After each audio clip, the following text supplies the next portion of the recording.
অসাধারণ একটি নগরী। আমি উপর থেকে দেখছিলাম, খুব গোছানো, খুবই গোছানো সুন্দর একটি শহর, আলহামদুলিল্লাহ। আর পাশেই আছে আপনাদের বিশাল সমুদ্র সৈকত, যেখান থেকে সূর্যোদয় সূর্যাস্ত একসাথে দেখা যায়, ঠিক কিনা বলেন? আমার প্রাণপ্রিয় পটুয়াখালীবাসী ভাইরা, বিশেষ দুটি কারণে বরিশাল বিভাগের প্রতি আমার আলাদা একটা ভালো লাগা। এর কারণ, এই অঞ্চলে আলেম ওলামা বেশি, ঠিক কিনা বলেন? আজকের এই প্রোগ্রামে অনেক কওমি মাদ্রাসার মুহতামিম সাহেবরা এসেছেন, আমি শুনেছি। আলিয়া মাদ্রাসার প্রিন্সিপাল হুজুররা এসেছেন, খতিব সাহেবরা এসেছেন, ইমাম সাহেবরা এসেছেন, মুয়াজ্জিন সাহেবরা এসেছেন। এই বিভাগে আলেম ওলামা বেশি। তার প্রমাণ, এখানে এই বরিশালের ভেতরে আছে সারসিনা দরবার, ঠিক কিনা বলেন? অনেক হাক্কানি একটা দরবার। সারসিনার মরহুম পীর সাহেব হুজুরের খেদমত করেছি আমি অনেকবার, সুযোগ হয়েছিল আমার ছাত্র জামানায়।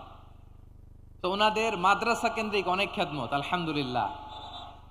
তারপর এই বিভাগে রয়েছে চরমোনাই দরবার, ঠিক কিনা বলেন? ওনাদেরও বিশাল মাদ্রাসা, ধর্মীয় অঙ্গনে, মাদ্রাসা অঙ্গনে, রাজনৈতিক অঙ্গনে ওনাদের অনেক খেদমত। তারপরে এখানে আছে ঝালকাঠি এনএস কামিল মাদ্রাসা। আমরা কায়েদ সাহেব হুজুরের কথা শুনেছি, আল ইত্তেহাদ মা আল ইখতিলাফ, মতবিরোধের সাথে ঐক্য, অসাধারণ কথা।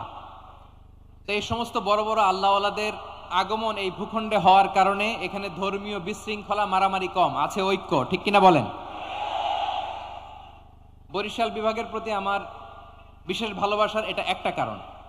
2 নম্বর কারণ হচ্ছে, আমি ঢাকাতে যে মাদ্রাসায় পড়াশোনা করেছি, দারুন নাজাত সিদ্দিকিয়া কামিল মাদ্রাসা, আমার মাদ্রাসার শিক্ষক মন্ডলীর অধিকাংশ হচ্ছে এই বরিশালের, আলহামদুলিল্লাহ। আমাদের শ্রদ্ধেয় প্রিন্সিপাল হুজুর আখম আবু বকর সিদ্দিক হাফিজাহুল্লাহ ওয়া রাআহ, উনি এলাকার সহ পুরো দারুন নাজাত মাদ্রাসার অধিকাংশ আসাতাজা ইকরাম এই ভূখণ্ডের, এই অঞ্চলের হওয়ার কারণে ছোটবেলা থেকেই বরিশালের প্রতি আমার একটি ভালোবাসা।